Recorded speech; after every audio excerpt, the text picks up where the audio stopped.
دینی مجالس اور دینی محافل، وہ بندہ 2 گھنٹے کلام پڑھتا ہے اور حال یہ ہے کہ ہم جیسا خشک مزاج آدمی بھی معلوم ہوتا ہے کہ وقت کس طریقے سے گزر گیا ہے احساس ہی نہیں ہوتا ہے، کیونکہ واقعی وہ نعت ہوتی ہے۔ بندہ مدینہ کی گلیوں کی سیر کرتا ہے، گنبد خضرا نگاہوں کے سامنے ہوتا ہے اور معلوم ہوتا ہے کہ مسجد نبوی میں صحابہ کی جھرمٹ میں ہم بیٹھے ہوئے ہیں۔ اس لیے للہ میں تمام نعتخوانوں سے عرض کرتا ہوں کہ یہ نعت کا جو ٹھرا ہے، یہ جو روش ہے، اس کو ذرا سا بدل دیا جائے۔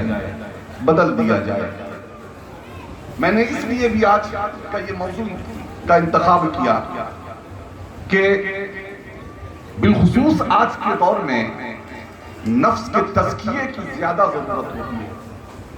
ہم کہنے کو تو نعرہ کسی اور چیز کے لیے لگاتے ہیں، لیکن حقیقتاً کہیں نہ کہیں اپنی واہ واہی کا معاملہ ہوتا ہے۔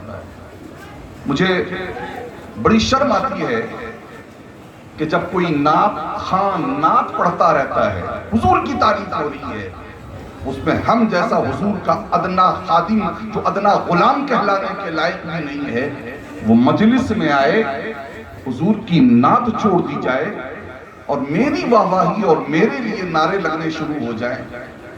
یہ کم از کم مجھے یہ بات ہضم نہیں ہوتی۔ نعرہ حضور کی شان کے لیے ہے۔ نعرہ تکبیر جب کبھی لگا کرتا تھا تو خیمہ باطل میں لرزہ طاری ہو جاتا تھا اور سوتے ہوئے دل جاگ جاتے تھے، بیمار دل شفا پا جاتے تھے اور کیفیت کچھ اور ہو جایا کرتی تھی۔ لیکن آج نعروں نے کچھ اور صورت اختیار کر لی ہے۔ علامہ اقبال نے اسی لیے آج سے تقریباً 100-150 سال پہلے کہا تھا کہ اللہ سے کرے دور تو تعلیم بھی فتنہ، اولاد بھی، املاک بھی، جاگیر بھی فتنہ، نہ حق کے لیے اٹھے تو شمشیر بھی فتنہ، شمشیر ہی کیا نعرہ تکبیر بھی فتنہ۔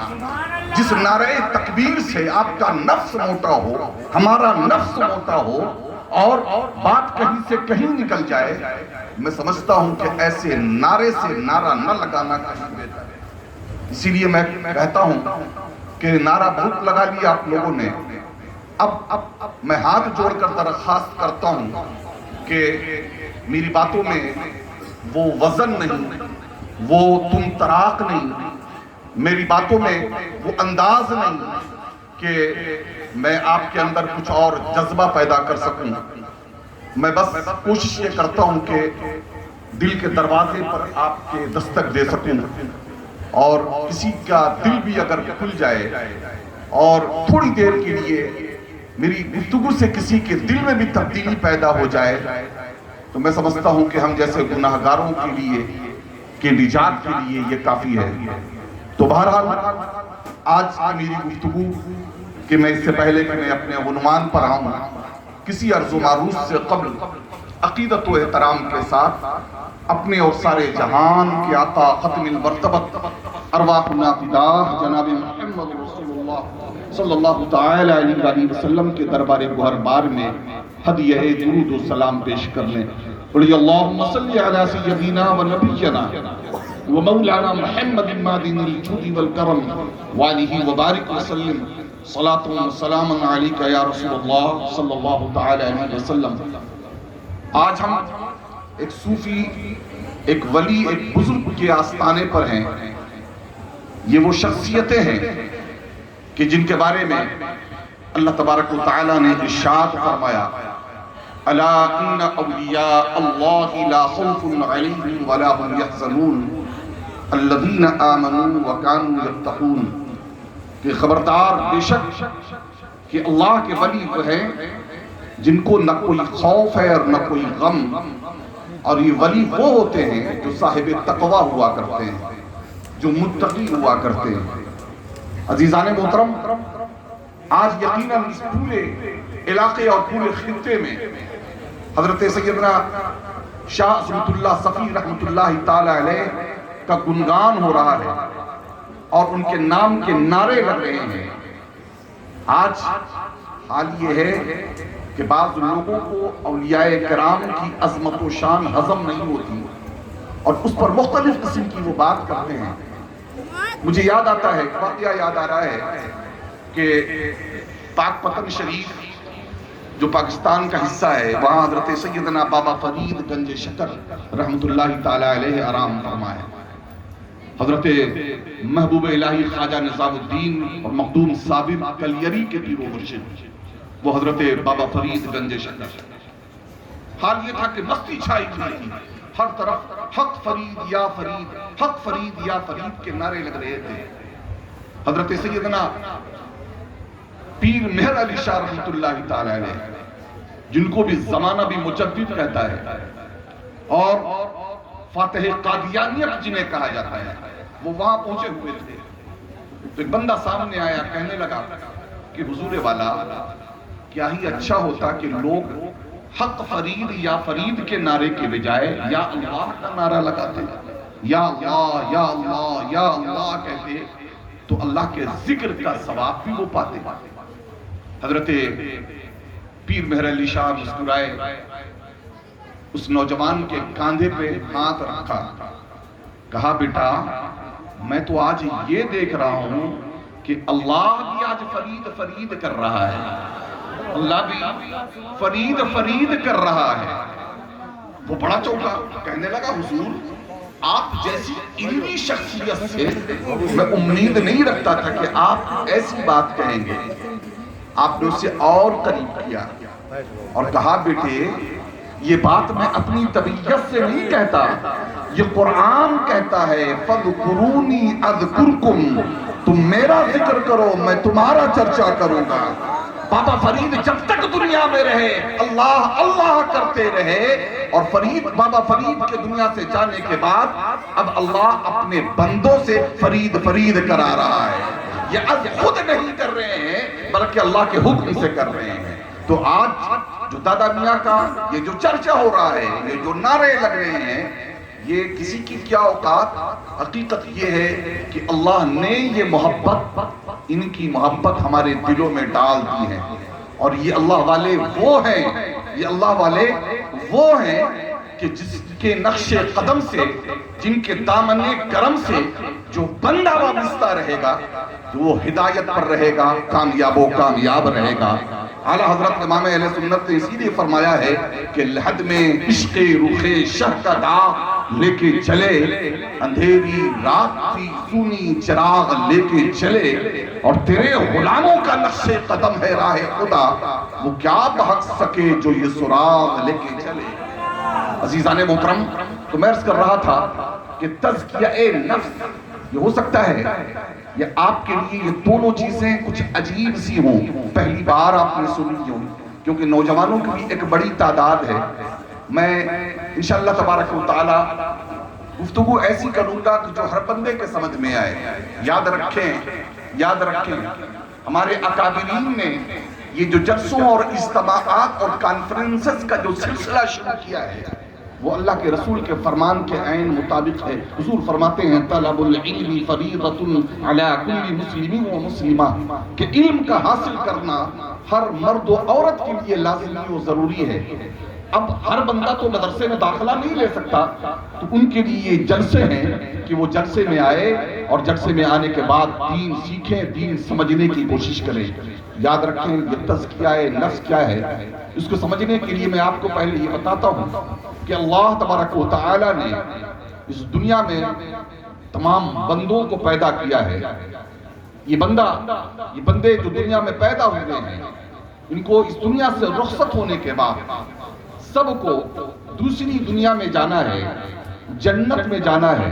ہم میں سے کون ہے جو جنت میں جانا نہیں چاہتا؟ یہی وجہ ہے کہ جنت میں جانے کے لیے اللہ تبارک و تعالیٰ نے بہت ساری آسانیاں جہاں پیدا کی ہیں، وہیں امتحان اور آزمائش کے لیے کچھ مسائل بھی پیدا کیے گئے ہیں، کچھ رکاوٹیں بھی پیدا کی گئی ہیں، تاکہ اس امتحان کے مرحلے سے نکل کر بندہ کامیابی کے ساتھ اپنی منزل تک پہنچ جائے۔ تو جناب علی چار چیزیں ایسی ہیں جو جنت کی راہ میں رکاوٹ ہے. ایک مخلوق ہے، دوسری دنیا ہے، تیسرا نفس ہے اور چوتھا شیطان ہے. یہ چار چیزیں، نفس اور شیطان، یہ ایسے دشمن ہیں جسے ہم دیکھ نہیں سکتے. دنیا اور مخلوق، یہ دو دشمن ایسے ہیں کہ جسے تو ہم دیکھ سکتے ہیں. مخلوق بھی مخلوق کی محبت، مخلوق کے معاملات میں الجھ کر، مخلوق سے زیادہ قربت حاصل کر کے بندہ بے راہ روی کا شکار ہو جاتا ہے. اسی طریقے سے دنیا کی چمک دمک اور دنیا کی رونقیں. تو یہ دو دشمن ایسے ہیں کہ جو نظر آنے والے ہیں. دنیا بھی ہم دیکھ رہے ہیں اور مخلوق بھی ہم دیکھ رہے ہیں. اور دو دشمن ہمارے ایسے ہیں کہ جو نظر نہیں آتے. کون؟ ایک شیطان اور ایک نفس. یہ دو دشمن نظر آنے والے نہیں ہیں. ظاہر ہے کہ جو دشمن نظر آتا ہے اس دشمن سے ہم مقابلہ کر سکتے ہیں، لیکن جس دشمن کو ہم دیکھ نہیں سکتے اس دشمن سے مقابلہ کرنا بڑا سخت کام ہے. مثال کے طور پر آپ سے کوئی طاقتور بندہ آپ کے سامنے آ جائے، اگر آپ کو وہ دو تماچے لگائے گا تو آپ ایک ضرور لگانے کی کوشش کریں گے اور حملہ آور ضرور ہوں گے. لیکن آپ بتاؤ تو آپ کا دشمن اگر کوئی جن ہو جائے، ہے نا، جسے آپ دیکھ نہیں سکتے ہیں، وہ کبھی دائیں سے تماچا لگائے اور کبھی بائیں سے تماچا لگائے، تو بولو حال ہمارا کیا ہوگا؟ جن کسی پر سوار ہو جاتا ہے تو صورتحال کیا ہو جاتی ہے؟ کتنے وہ جنہوں نے دعا و تعویذ کی دکانیں کھولی ہوتی ہیں، ان کو بھی حال یہ ہوتا ہے کہ جب اچھے خاصے جن سے سامنا اور سابقہ پڑتا ہے تو وہ بھی رفو چکر ہوتے ہیں اور جن بھگانے کے لیے تیار نہیں ہوتے ہیں. تو پتا چلا کیوں؟ کیونکہ وہ دشمن ایسا ہے جو نظر نہیں آتا ہے. تو اسی طریقے سے شیطان ایسا دشمن ہے جو نظر نہیں آتا، اور نفس بھی ایسا دشمن ہے جو نظر نہیں آتا. عزیزان محترم، میں اب نفس اور شیطان کے بارے میں بتاؤں. اللہ تبارک و تعالی نے جب حضرت آدم علیہ السلام کا پتلا بنایا تو پتلا بنانے کے بعد اللہ نے تمام فرشتوں کو حکم دیا کہ وہ آدم کو سجدہ کریں. ان فرشتوں کے درمیان میں رہنے والا یہ شیطان بھی تھا، ابلیس بھی تھا. وہ گرچہ جناتوں میں سے تھا لیکن وہ درمیان میں فرشتوں کے رہتا تھا، تو شامل وہ بھی تھا. تو تمام فرشتے اللہ کے حکم سے حضرت آدم کو سجدہ کرنے لگے، سجدہ میں گر گئے. لیکن ابلیس اکڑ گیا، کہنے لگا کہ خلقتنی من نار وخلقتہ من طین، میں تو آگ سے بنا ہوں اور آدم مٹی سے بنے ہیں، بھلا آگ مٹی کے آگے کیوں کر جھک سکتا ہے؟ قرآن نے اور اللہ تبارک و تعالی نے فرمایا ابا واستکبر وکان من الکافرین، منکر ہوا اور متکبر ہوا اور کافروں میں ہو گیا. یاد رکھیں کہ یہ تکبر ایسی چیز ہے کہ تکبر اچھے اچھوں کو برباد کر دیا کرتی ہے. اس ابلیس کو کس چیز نے برباد کیا؟ تکبر نے برباد کیا. اور یہاں پر دیکھیں بڑی پیاری بات، حجت الاسلام امام محمد غزالی رحمۃ اللہ تعالی علیہ نے اپنی مشہور زمانہ کتاب مکاشفۃ القلوب میں لکھی ہے کہ سوال یہ پیدا اٹھتا ہے کہ اس وقت تو کوئی دوسرا شیطان تھا نہیں، تو اس شیطان کو سجدہ کرنے سے بہکایا تو کس نے بہکایا ہے؟ سجدہ کرنے سے کس نے بہکایا ہے؟ پھر اس کے بعد خود ہی جواب دیتے ہیں کہ ابلیس کو سجدہ کرنے سے کسی دوسرے شیطان نے نہیں بہکایا، بلکہ حقیقتاً اس کے نفس نے اس کو بہکایا. جو اس نے کہا نا خلقتنی من نار وخلقتہ من طین، میں تو آگ سے بنا ہوں اور آدم مٹی سے بنے ہیں، بھلا آگ مٹی کے آگے کیوں کر سکتا ریز ہو سکتا ہے؟ یہ انا، یہ نفس جو تھا اس نے اسے گمراہ کیا اور تکبر کا وہ پتلا بنا تو راندے درگاہ ہو گیا. پتا چلا کہ تکبر وہ مرض ہے جو شیطان جیسے کو بھی جس نے نہیں چھوڑا ہے. یہی وجہ ہے کہ اس نفس کے بارے میں حضرت ابراہیم ذوق دہلوی کا بڑا مشہور اور پیارا شعر ہے. کہتے ہیں کہ نہنگو شیر نر و ازدہا مارا تو کیا مارا، بڑے موزی کو مارا نفس امارہ کو گر مارا، اور گیا شیطان ہمارا ایک سجدہ کے نہ کرنے سے، ہزار بس سجدے میں سر مارا تو کیا مارا. تو یہ موزی نفس جو ہے وہ ہم سب کے اندر ہے. عزیزان محترم، اللہ تبارک و تعالی نے اسی نفس اور موزی شیطان سے بچانے کے لیے کم و بیش 1,24,000 انبیاء و رسول کو دنیا میں بھیجا۔ آقا کریم صلی اللہ تعالی علیہ وسلم آخری میں جلوہ گر ہوئے۔ آخری میں انشاءاللہ کچھ دیر کے بعد واقعات کی روشنی میں آپ کو بات سمجھاؤں گا تو بات سمجھ میں آنے لگی، گھبرائیں نہیں، توجہ کے ساتھ سماعت کریں کہ اللہ پاک نے حضور علیہ السلام کو مبعوث فرمایا، اور آپ کی بعثت کا سورہ بقرہ میں کچھ یوں ذکر ہوا ہے، ربنا وابعث فیہم رسولا منہم یتلو علیہم آیاتہ وَيُعَلِّمُهُمُ الْكِتَابَ وَالْحِکْمَةَ وَيُزَکِّیہم اِنَّکَ أَنْتَ الْعَزِیزُ الْحَکِیم۔ کہ اللہ کے پیارے رسول صلی اللہ تعالی علیہ وسلم کو اللہ نے اس لیے مبعوث فرمایا کہ لوگوں کو وہ کتاب و حکمت کی تعلیم دے اور ان کا تزکیہ کرے۔ اور سورہ جمعہ میں هُوَ الَّذِی بَعَثَ فِی الْأُمِّیِّینَ رَسُولًا مِّنْهُمْ یَتْلُو عَلَیہم آیاتہ وَیُزَکِّیہم وَیُعَلِّمُهُمُ الْکِتَابَ وَالْحِکْمَةَ۔ یہاں پر سورہ جمعہ میں وَیُزَکِّیہم یعنی تزکیہ کو پہلے رکھا ہے، اور سورہ بقرہ میں تزکیہ کو اللہ تبارک و تعالیٰ نے بعد میں رکھا ہے۔ قرآن کریم میں کوئی بھی بات یوں ہی نہیں ہو سکتی، اس کے پیچھے حکمت ہوتی ہے۔ تو دونوں کے پیچھے یہ حکمت یہ ہے کہ اصلاً حضور علیہ السلام جو دنیا میں تشریف لائے ہیں وہ اپنے اللہ کے بندوں کے تزکیہ کے لیے آئے ہیں، نفس کے تزکیہ کے لیے آئے ہیں۔ تزکیہ کے معنی کیا ہوتے ہیں؟ سنیں، تزکیہ کے معنی ہوتے ہیں ستھرا کرنے کے، تزکیہ کے معنی ہوتے ہیں صاف اور شفاف کرنے کے، تزکیہ کے معنی ہوتے ہیں نشو و نما پانے کے۔ میں مثال کے طور پر آپ کو سمجھاؤں گا کہ آپ کے پاس اگر تھوڑی سی زمین ہے، کھیتی ہے، آپ نے اس میں دھنیا لگا لیا، دھنیا جب اگنے لگا تو دھنیا کے آس پاس میں کچھ بیکار کے گھاس بھی اگنے لگتے ہیں، تو آپ کیا کرتے ہیں؟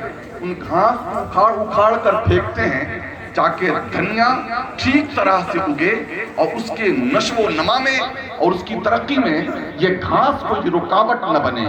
تو یہ تزکیہ ہے، اور اسی تزکیہ سے زکوٰۃ بنا ہے، سمجھا؟ اسی تزکیہ سے زکوٰۃ بنا ہے کہ مال دے کر زکوٰۃ کو پاک کیا جاتا ہے۔ قرآن نے کہا ہے الذی یؤتی مالہ یتزکیٰ وما لأحد عندہ من نعمت تجزیٰ، کہ مال بندہ جب اپنے مال سے زکوٰۃ نکالتا ہے تو اس کا مال صاف و شفاف ہو جاتا ہے، ستھرا ہو جاتا ہے۔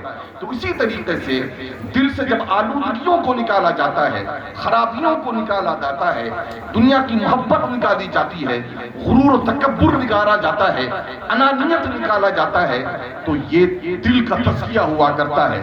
آقا کریم صلی اللہ تعالی علیہ وسلم کو اصلاً اللہ تبارک و تعالی نے تزکیہ نفس کے لیے پیدا فرمایا ہے۔ یہی وجہ ہے کہ حضور علیہ السلام کی زندگی میں دیکھیں کہ کس طریقے سے آپ نے انقلاب برپا کیا ہے، اور اپنے صحابہ کرام کے دل کا، ان کے دلوں کا کس طریقے سے تزکیہ کیا ہے۔ حضور نے اپنے تمام صحابیوں کے دل کا تزکیہ کیا، تمام صحابیوں کے دل میں اللہ کی محبت جگائی، تمام صحابیوں کو آپ نے راستی اور سچائی کا پاٹھ پڑھایا۔